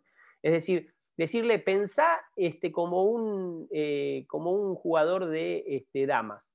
Y no, porque la máquina no tenía fuerza para llevar adelante esos cálculos. Y hablar de computadora era hablar de una estructura pero gigantesca, como son las viejas películas, que hoy uno las mira y dice, uy, mira lo que es eso. Bueno, eso fue parte del desarrollo hasta llegar al día de hoy. Entonces lo que se le empieza a pedir ahora a la máquina en esta segunda etapa es algo nuevo. Ya no le pedimos eficiencia para mejorar la producción industrial, sino que ahora le empezamos a pedir a esas máquinas que nos den respuestas, Y de hecho es lo que hoy en verdad hemos sacrificado los humanos. A ver, nosotros antes, cuando éramos chicos, en mi generación, si no nos acordábamos de algo, nos quedábamos pensando todo el día para recordar quién era ese jugador de fútbol que jugó en tal equipo. Y seguramente a las 6 horas nos aparecía de la nada el recuerdo y llamábamos a nuestro amigo para decirle, viste, era tal. Hoy, esa capacidad que teníamos nosotros como humanos la hemos hecho desaparecer con Google. Es decir, automáticamente lo primero que hacemos es saber quién lo busca más rápido. Entonces nosotros también, es decir, lo que la tecnología nos empieza a dar son respuestas y nosotros empezamos a usar cada vez menos nuestra capacidad mental. Y esto es un problema, porque si la inteligencia artificial es cada vez más capaz y nosotros vamos renunciando a nuestras capacidades, el problema es que nos va a ser cada vez más difícil competir con esas IA que se hacen cada vez más potentes. ¿Hasta acá vengo o ya les cuesta seguirlo? ¿Venimos, seguro? Sí, profe. Bien, bueno, buenísimo. Entonces tenemos 15 minutos más como para poder avanzar. En total, la clase que viene lo cerramos, que es lo que nos interesa. La cuarta revolución industrial, ahora sí llegamos a la 4.0. Perdón, la anterior, la 3.0 está dada por la creación no solamente del desarrollo de la IA, sino por la aparición de Internet. Y ahí cambia el escenario global. Ahora, la 4.0 es una revolución, pero absolutamente novedosa. De hecho, quien la plantea por primera vez es este hombre que ustedes ven ahí, que es Klaus Schwab, que es el director del Foro Económico Mundial, quien en el año 2005 dijo, bueno, miren, en realidad estamos empezando a vivirla, comenzó a principios de este siglo, tiene como base la revolución digital que fue la de la década del 90, es decir, en 15 años de una revolución a otra, cuando las anteriores pasaron siglos entre la primera y la segunda y la tercera. Ahora hablamos de revolución en décadas. Y dice, bueno, ¿por qué se caracteriza la revolución 4.0? Primero tenemos Internet mucho más móvil y mundial. Piensen ustedes hoy que nosotros, muchos de las generaciones nuevas, de las generaciones millennials y centennials, ya las ciudades no solamente dicen cuáles son las facilidades que la ciudad le da al joven que quiera venir a trabajar, sino que las ciudades se eligen por la conectividad que tenga. Y entonces, por ejemplo, la ciudad de Buenos Aires es una ciudad que tiene un gran problema porque su conectividad no es tan buena como otros países del primer mundo que ofrecen instalarse en ese lugar para aquel que trabaja a distancia. Entonces, por ejemplo, si yo quiero ser un país recepticio de jóvenes que van por el mundo trabajando a través virtualmente, bueno, para atraerlos, lo que tengo que empezar a mejorar es toda la infraestructura para que cuando aquel que venga a trabajar no diga, uy, no me puedo conectar. No, tiene que tener la mejor conectividad y entonces de esa manera vamos a traer gente del exterior con dólares, porque además cobra con moneda dura. Entonces nosotros tenemos que empezar a planificar el mundo con un mundo en donde los trabajadores están deslocalizados. Entonces la idea es que los trabajadores vengan a la Argentina para que puedan trabajar a distancia y de esa manera cobren moneda dura y gasten la moneda dura dentro de un país al cual le va a ser cada vez, como vamos a ver hoy, más difícil generar divisas, porque al ser el mundo global, el problema es que nosotros perdemos cada vez más divisas. Piensen esto, toda la economía nuestra del día a día se extranjerizó. Nosotros, cuando yo era chico, ver una película y alquilarla a un videoclub que estaba cerca de mi casa, y yo le dejaba la plata al dueño del videoclub. Yo quería escuchar música, me iba a una disquería cuando era chico y le compraba un disco o un cassette y la plata quedaba acá en el país. Cuando yo me tomaba un taxi, el taxista era de Mar del Plata y la plata quedaba acá. Ahora pensemos, yo quería hacer publicidad, iba y lo hacía en la radio de acá de Mar del Plata. Ahora volvamos para atrás. Yo quiero ver una película, le estoy pagando a Netflix y se van dólares de la Argentina. Yo quiero escuchar música, le pago Spotify y entonces se van dólares de la Argentina. Yo quiero hacer publicidad, publicito en Amazon, o publicito en Facebook, o publicito en Google. Por lo tanto, la plata se va al exterior. Yo quiero comprar un libro, lo compro directamente en una editorial de España, entonces la plata se va al exterior. ¿Eso qué nos genera? Que los países tercermundistas que no producimos bienes o contenidos, cada vez la economía vernácula, la economía más básica, se extranjeriza. Y entonces cada vez vamos a tener menos reservas, menos dólares. Y eso va a ser un problema muy grande para los gobiernos futuros. Va a perder plata el gobierno de Fernández, el gobierno que venga mañana de la UCR y el gobierno que venga mañana del signo político que sea, porque son problemas estructurales que nos están marcando estos nuevos escenarios. Entonces, ¿qué es lo que caracteriza esto? Dijimos, Internet mucho más móvil y mundial, sensores más pequeños y más potentes, y fundamentalmente inteligencia artificial y algo que es esencial, que lo van a ver con Agustín Casamayor, que es lo que se llama machine learning, es decir, el aprendizaje automático. La máquina la IA aprendiendo ella sola de la información y haciéndose cada vez más capaz ella sola, autoeducándose. Entonces, estos son los desafíos que empieza a plantear esta cuarta revolución 4.0. Ahora, ¿cómo se llega a esto? Piensen. Lo que vamos a ver, y que en realidad vamos a desarrollar más en detalle en la clase próxima, es que todo este nuevo mundo que estamos viviendo se sustenta en algo fundamental, que es información. Información. Pero, a ver, ¿de qué hablamos cuando hablamos de información? ¿De las noticias? ¿De lo que sabe una persona y le cuenta a otra? No. Cuando hablamos de información, estamos hablando de datos. ¿Cómo se genera esto? Bueno, este tiempo actual, esta economía actual, nace gracias a Internet. Si no estuviera Internet, no tendríamos el escenario que tenemos hoy actualmente. Entonces, si hay un mojón fundamental, es esa tercera revolución que trajo Internet. Bueno, es la que nos va a permitir llegar a esta cuarta revolución. Ustedes bien saben, habrán escuchado, que las máquinas hablan en un código binario, ¿sí? Unos y ceros, ¿bien? Cada vez que nosotros escribimos algo en nuestro lenguaje, en nuestro idioma, en los hechos lo que hace el sistema es traducirlo. Cuando nosotros nos dicen, ¿usted qué idioma habla? No, yo hablo nada más que castellano. No, ¿usted usa una computadora? Sí, entonces usted habla castellano y habla binario. ¿Por qué? Porque cada vez que nosotros en nuestra computadora escribimos algo, a la máquina lo que hace es traducirlo a su idioma. ¿Y su idioma cuál es? El de unos y ceros. Entonces, cuando yo quiero escribir hola, lo que voy a hacer es una secuencia de unos y ceros, y la máquina lo va a interpretar y lo va a transformar a su idioma. Y después esa misma máquina lo va a traducir a nuestro lenguaje natural. Hasta ahí venimos, ¿bien? Lo que nosotros no nos dimos cuenta, sobre todo la generación que se subió a la ola tecnológica, es que fuimos nosotros los que empezamos a educar a las máquinas. ¿Y cómo lo hicimos? Simplemente escribiendo correos electrónicos, por ejemplo. O con los primeros blogs. Es decir, cada vez que uno subía información a la red, mandaba un mail, lo que estaba haciendo era lo que antes escribía en papel en un lenguaje natural que yo le enviaba a Victoria, Victoria recibía la carta y la leía en el lenguaje natural y en el idioma que habíamos acordado para esa conversación. Bueno, hoy teníamos a alguien que intermediaba eso. Yo lo mandaba en mi lenguaje natural para que Victoria lo recibiera en el lenguaje natural, pero en el medio la máquina lo había traducido a su idioma, lo guardaba y después lo traducía al lenguaje natural para que Victoria lo leyese. Con lo cual, cada vez que nosotros hacemos algo en la red, lo que estamos haciendo es dándole información al sistema, es educarlo al sistema. Entonces, piensen que todos nosotros, con cada mensajito, con cada grupo de WhatsApp, con cada foto que posteamos en Instagram, todo eso que nosotros estamos haciendo es educar al sistema. Estamos educando al sistema. Después podemos actuar sobre esa información que nosotros subimos. Pero en líneas generales, nosotros todo el tiempo le estamos dando información. Piensen ustedes que entre el año 2017 y el 2016 y el 2018 se generó tanta información en la red que es equiparable a toda la información que generó la humanidad desde el comienzo de la escritura. Es decir, en 2 años se generó la misma cantidad de contenido, no digo de la calidad de contenido, pero sí de datos que desde los comienzos de la humanidad.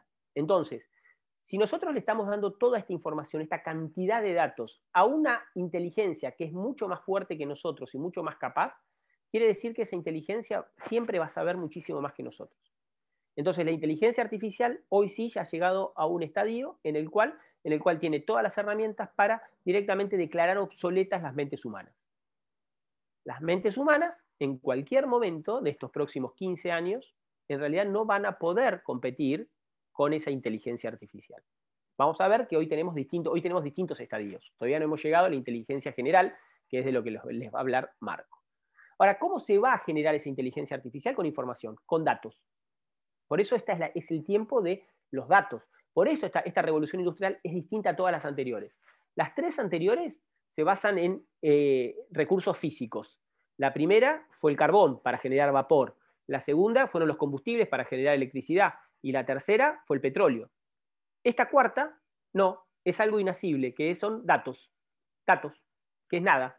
Es información que nosotros vamos dando. Con eso se sustenta esta nueva industria que es la de la revolución 4.0. Y eso se logra a través de información que nosotros vamos dando todo el tiempo, y que lo vamos dando sin darnos cuenta, ¿sí? La primera es, como decía Klaus Schwab, a través de los sensores. Nosotros todo el tiempo estamos dando información a través de sensores. Nosotros y el medio ambiente. Por ejemplo, tenemos sensores para medir la calidad del aire. Entonces, por ejemplo, hay ya ciudades que ¿qué hacen? La IA toma la decisión de cuándo decir, señores, no se ingresa más al centro de la ciudad. ¿Por qué? Porque el smog ya es demasiado, está muy contaminado, entonces por lo tanto no entran más autos. ¿Y eso quién lo decide? A través de un sensor que va midiendo la cantidad de smog, una IA que dice, se prendió la luz, nadie más entra al centro de la ciudad. Algo que podríamos hacer, por ejemplo, se podría haber aplicado si hubiéramos trabajado durante este año en las playas. Sí, podríamos haber hecho eso, por ejemplo, si veíamos a través de geolocalización que había una densidad determinada, decir, señores, a partir de este momento no se puede entrar más a la playa para evitar las aglomeraciones y el contagio del COVID. Entonces, con esos sensores, uno empieza a darle herramientas a la IA para que la IA tome decisiones. Después lo tenemos en nuestras casas, consciente o inconscientemente. Desde el momento que alguien pone una alarma, automáticamente lo que está haciendo es mandar información. ¿Información de qué? ¿A qué hora la activa? ¿A qué hora la desactiva? Con lo cual yo puedo tomar patrones de cómo se mueven en esa casa, por lo general a qué hora se despiertan, por lo general a qué hora se van a dormir. Tengo sensores de humo, tengo sensores de movimiento, tengo cámaras que registran qué hay, y todo eso es información. Tengo un perro al que le pongo un chip para que no se escape de un radio determinado, y eso es información. Entonces todo el tiempo empezamos a generar datos. Datos, por ejemplo, que han sido de utilidad esos sensores, por ejemplo, para encontrar a el Ara San Juan, lamentablemente perdido hace ya casi 2 años, que en realidad en los hechos lo que generó es un sensor que está en el fondo del mar, que registró un sonido en su momento, y eso permitió una geolocalización, pero que en los hechos lo que mide ¿qué es si hay movimientos en el fondo del mar. ¿Por qué? Porque según el movimiento, la IA reconoce cuál ha sido la magnitud de ese movimiento y puede predecir si va a haber riesgo de tsunami. Entonces, eso permite actuar preventivamente. La IA, ¿qué hace? Analiza esos datos, dice por el movimiento que hay puede venir una ola sobre las costas de, no sé, Japón, y entonces ya le avisa a la población costera que se vaya de la ciudad. Entonces, ¿está buena la tecnología por ese lado? Obviamente que está bueno. Todo esto son datos que permiten actuar preventivamente. Pero también tenemos datos, por ejemplo, que ya son más cotidianos. Colchones, por ejemplo, que miden cómo dormimos, cuál es nuestra posición y cómo deberíamos mejorar para dormir de mejor manera. No nos olvidemos que esa aplicación que nos parece graciosa es información que se va acumulando de nosotros en el último ámbito reducto que nosotros tendríamos, que es nuestra cama. ¿Y esto qué hace? Le envía permanentemente una base de datos que va a manejar esa información que nosotros dormimos de determinada manera. Y entonces vamos a empezar a entender por qué las publicidades cada vez se ajustan más a lo que nosotros, en líneas generales, queremos. Y ahora el reconocimiento facial, que en China es una regla y que en Buenos Aires, por ejemplo, en todas las estaciones de subte, si nosotros queremos tomar un subte, estamos aceptando sin que nadie nos haya preguntado y sin que haya habido una ley, ¿sí?, en ese sentido, sino que fue un decreto, para buscar a delincuentes, nos escanean la cara a todos. La pregunta es si eso viola o no la intimidad, si es un tema que debería ser sujeto a debate por parte de los estados, si debería haber participación ciudadana en determinar si yo quiero que me escaneen mi rostro de manera permanente. Último minuto, y ya cortamos y hacemos un análisis general, pero hay un elemento decisivo en la recopilación de información, y eso se da en el año 2007, es decir, hace apenas 14 años. ¿Qué pasó en el 2007? Bueno, en el 2007 hay, y esto lo dice Eric Saden, un filósofo francés, que también es espectacular para leerlo, si alguien puede leerlo, es brillante, se llama La siliconización del mundo, uno de sus libros, pero si no quieren ese, pueden ver Realidad Aumentada, etc. ¿El nombre, doctor? No escuché, perdón. Eric Sadin, Sadin se escribe, Eric Sadin, Eric en realidad, Eric Sadin, francés. Ahora acaba de sacar un libro sobre IA, sobre inteligencia artificial. Él es crítico, él es anti-IA. Está bueno para que escuchemos las dos campanas, ¿no? Igual vamos a hablar de Eric Sadin en alguna de las clases. Bueno, ¿cuál es el acontecimiento decisivo? Saquémosle ya tanta espera. Es esto, que es la aparición del smartphone. A partir de que cada uno de nosotros incorporó el smartphone en el año 2007 para acá, porque una cosa era la telefonía celular. La telefonía celular, que era la analógica, era la vieja escuela. Era teléfono, mensaje de texto, que ya era una revolución para su tiempo, porque era como escribir el mail desde el teléfono y parecía una locura. Esto cambió absolutamente todo. ¿Por qué cambió absolutamente todo? Porque es algo que nosotros además no hemos dejado y lo llevamos pegado a nuestro cuerpo. De hecho, hoy ya llevamos nuestros documentos, con lo cual ya se convirtió en billetera. Entonces, por lo tanto, hay una dependencia, con lo cual vamos a discutir si nosotros ya no somos cyborgs en algún aspecto, porque nosotros ya tenemos incorporado un elemento tecnológico en nuestro cuerpo de manera constante. Pero lo que va haciendo es recopilar toda información sobre nosotros, toda la información sobre nosotros. Y más allá de que además hay gente que disfruta de ser tecnología. Chris Dancy, por ejemplo, es un hombre que se vanagloria diciendo que él no lleva tecnología, él es tecnología. Y vamos a ver en la próxima clase también un video de estos transhumanistas que empiezan a aparecer ahora, y vamos a tener que empezar a incorporar algunos de esos conceptos para debatir de aquí adelante si es un derecho humano dejar de ser humano. Escuchen lo que dije, si es un derecho humano dejar de ser humano. Bueno, ¿qué hace Chris Dancy? Chris Dancy trabajaba en una empresa de tecnología, dijo que él estaba cansado de hacer tecnología para los demás, y entonces él hoy se vanagloria de ser el hombre más conectado de la Tierra. Él, así como lo ven, tiene dispositivos conectados a su cuerpo, múltiples, que van dando cuál es su ritmo cardíaco, y eso lo sube a una aplicación, cuál es su análisis de oxígeno en sangre, lleva una cámara para registrar todo lo que él está viendo, y eso obviamente lo sube a el sistema online, se va haciendo controles de glucosa, directamente tiene todo lo que hasta ahora se pueda ir incorporando, que todavía no son injertos. Después vamos a ver qué pasa con aquellos que se incorporan injertos al cuerpo. Entonces, ¿qué distingue la revolución 3.0 de la 4.0? En primer lugar, velocidad. es decir, tenemos cada vez dispositivos que transmiten información, que generan información cada vez más veloces. Alcance, está empezando ya a vincularse la biología con la tecnología. Empezamos a incorporar la tecnología al cuerpo humano.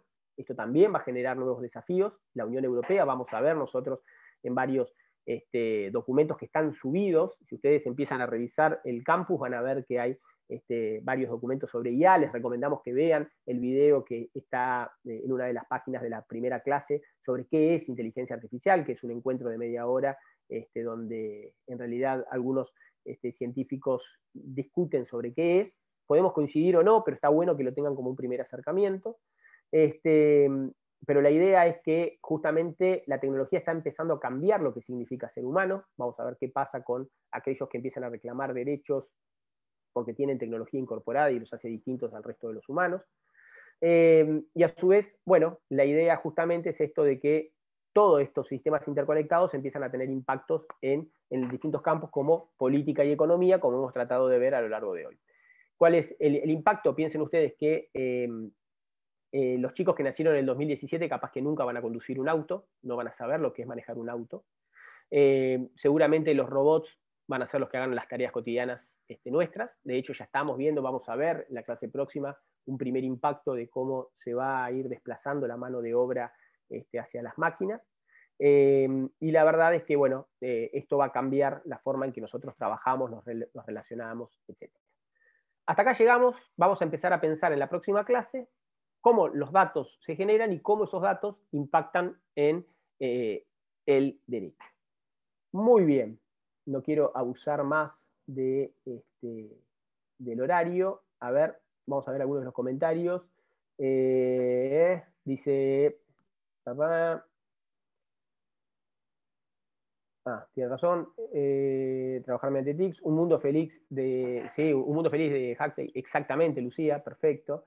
En Manhattan tenés Wi-Fi en todo el área. Tal cual, la idea es que haya conectividad en todos lados. Texto predictivo. Bueno, justamente nosotros vamos a hablar en una de las clases de lo que hoy estamos empezando a vivir. De hecho, por ejemplo, este año una editorial española que hizo un concurso tuvo que salir a aclarar que el ganador del concurso literario no fue una inteligencia artificial.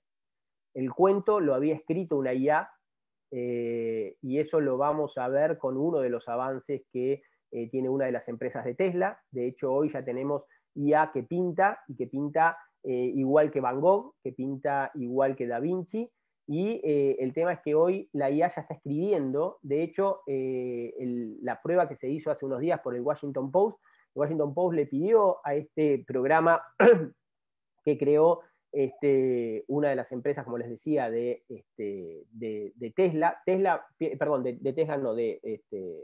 Elon Musk, el dueño de Tesla. Guarden este nombre, Elon Musk, porque para mí Elon Musk va a ser el hombre que vamos a estudiar dentro de 30 años. Elon Musk es el hombre que ya está planificando la construcción de una ciudad en Marte. Él dice que vamos a tener un gran problema en la humanidad por falta de agua, por falta de varios elementos. Entonces ya está planificando cómo vamos a llegar a Marte, y lo primero que ha hecho es empezar a hacer los transbordadores que antes los hacían los Estados Unidos. Los está haciendo él. Elon Musk fue el creador de PayPal. Vendió PayPal, y una vez que lo vendió, con ese dinero, ¿sí? Sí, también. Una vez que vendió PayPal, con ese dinero creó varias empresas. Entre ellas, bueno, justamente una es la que intenta crear Neuralink, que es, vamos a verlo más adelante, que es la idea de que todos nos injertemos un chip en el cerebro para poder tener acceso a Internet sin necesidad de dispositivos, que estemos permanentemente conectados como única manera de poder competir con la IA. Por el otro lado, creó los transbordadores espaciales. De hecho, es el primero que este año, por primera vez, va a haber turismo espacial, es decir, aquellos que tengan capacidad adquisitiva van a poder pagar una semana en la Estación Espacial Internacional que hay en el espacio. Entonces nos vamos a ir una semana a vivir al espacio, nos llevan y nos traen, es decir, el nuevo fenómeno de turismo, que en el futuro va a ser mucho más barato, ¿no? De aquí en adelante, cuando proliferen. estamos hablando de acá 10 años, no estamos hablando de acá futuro que sea para el común, a ver, para el común de la gente no, pero para una clase media acomodada podría, de los países del primer mundo, podría empezar a hacer ese tipo de turismo. Y la idea de él es de acá a 10, 15 años poder empezar a hacer las primeras ciudades que ya está probando para instalar en Marte. Entonces, todo esto que antes nos parecía ridículo, nos parecía ciencia ficción, etcétera, la verdad es que hoy ya empiezan a ser realidades vívidas, ¿no? Reales. Así que bueno, no hemos visto casi nada hasta ahora, pero en realidad en los hechos hemos visto mucho. Yo lo que les pido es, vean algunos de esos videos que están subidos, más que nada para entender qué es la IA y cuáles son las limitaciones, porque también uno habla de esto como diciendo, bueno, es fantástico. Bueno, yo les decía, perdón, el Washington Post hace poco hizo esa prueba y le pidió, lo que le dice a la IA es, le da un título y un tema, y la IA escribe el artículo. Entonces uno dice, qué barbaridad, ¿cómo puedo hacer eso? Y ustedes piensen, los grandes escritores, en realidad, ¿por qué escriben como escriben? Porque han leído muchísimo a lo largo de su vida. ¿Qué es? El ser humano en realidad no puede decir que creó nada, él, porque en los hechos, ¿no los deja entrar al campus? Bueno. Yo no encontré la clave en ningún lado, no sé si la habrán subido algún No, grupo en todavía no especial. mandaron el listado a cómputos de los que se notaron Bueno. de verano y todavía de cómputos no nos sincronizaron el campus. Gracias, Alan, qué bueno es tenerte en la cursada para poder evacuar esos temas.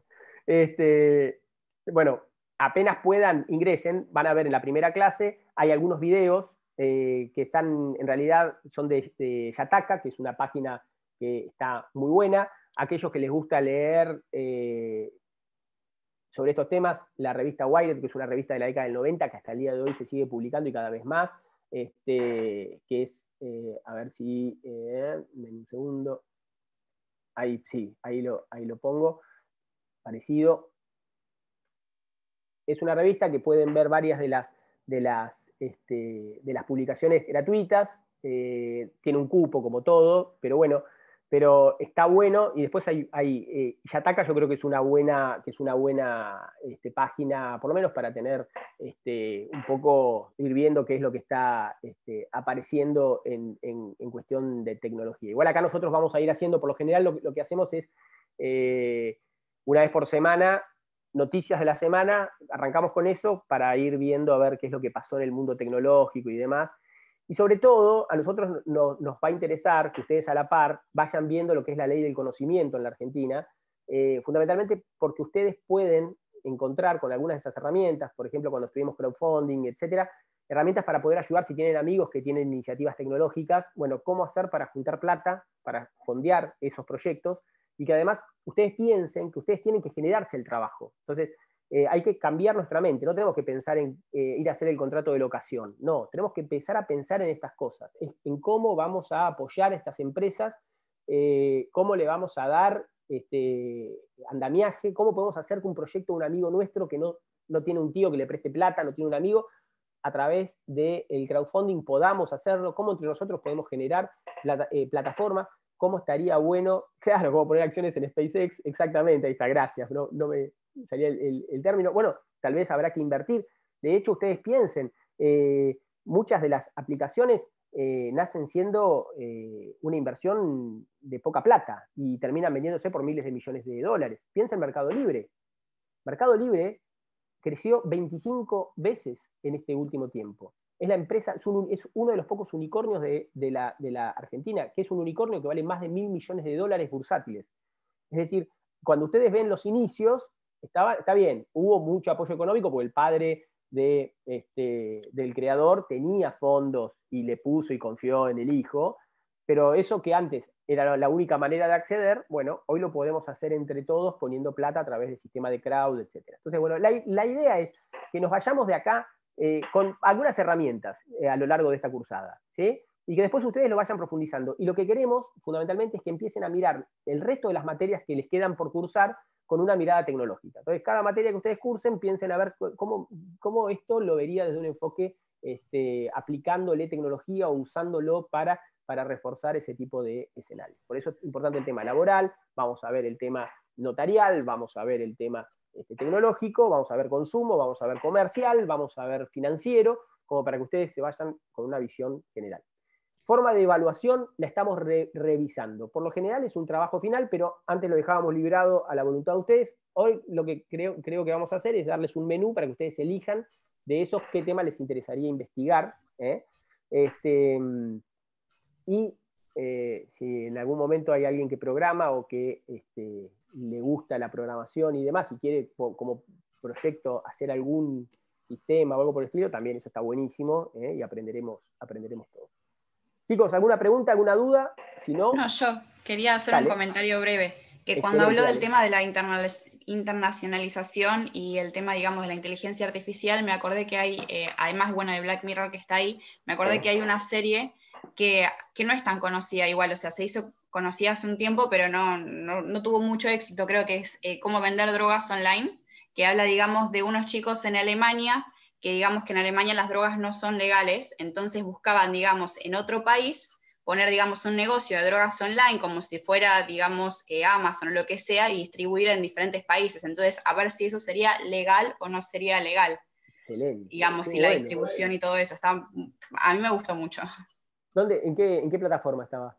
Yo lo vi en Netflix. Se llama How to Sell Drugs Online Fast. Tipo, cómo vender drogas online rápido. Y nada, bueno, está muy es buena. excelente eso. Bueno, si quieren ver películas de ese tipo, si quieren ver el dilema de las redes sociales, que en el último tiempo todo el mundo lo ha visto, bueno, es un poco lo que vamos a hablar en las próximas clases y que vamos a tratar de ver desde el plano legal, qué es lo que se puede hacer. Eso aporta muchísimo. Miren, hay algo que es muy interesante. Cuando uno leía... hay un autor que dice que ¿por qué Julio Verne? Lo deben de haber escuchado, el que escribió La Vuelta al Mundo en 80 días, el viaje al centro de la Tierra, una persona que para su tiempo era imposible que escribiera esas cosas que estaba escribiendo porque ninguna había sido fácticamente probada, ¿no? Pero claro, la explicación ¿cuál era? Que en realidad Julio Verne era muy amigo de los científicos, y los científicos piensan el mundo de acá a 100 años. Entonces, las cosas que les cuentan son justamente los desafíos que van a venir. ¿Qué es lo bueno de esto? Que yo digo, bueno, en realidad esto es ciencia ficción. No. Es la ficción de la ciencia, que es al revés, es la ficción de la ciencia. En realidad es la ciencia hoy que se está planteando futuro. Entonces, si yo logro hoy hablar con científicos, por eso es muy importante, si ustedes tienen amigos que estén en ingeniería, amigos que estén, charlen con ellos para ver qué están craneando de acá a futuro, porque ustedes van a estar adelantados para poder ver qué soluciones jurídicas hay que darle a eso de acá a 10, 15 años. Entonces, eso que vos planteas, Lucía, es genial, porque en realidad son los grandes debates que vamos a ver, por ejemplo, acá. Nosotros vamos a tener que el primer fallo de condena penal por robo de criptomonedas se dio en la provincia del Chaco, en la República Argentina. Y el robo se dio en Miami. Entonces, la pregunta es cómo, si yo robé en Miami, me juzgan en el Chaco. Y en realidad podríamos tener 80 discusiones, porque para hacer ese hecho delictivo, él enmascaró la IP, que es justamente el dato que a cualquiera de nosotros nos individualiza cuando nos conectamos a Internet, enmascaró la IP con una dirección en Gran Bretaña, otra en Suiza, y se olvidó de enmascarar la tercera y apareció en Chaco. Entonces les pareció raro que, estando en Europa, apareciera alguien en el Chaco. Bueno, y lo encontraron, ¿bien? Entonces, y la pregunta era, ¿cuál era el delito?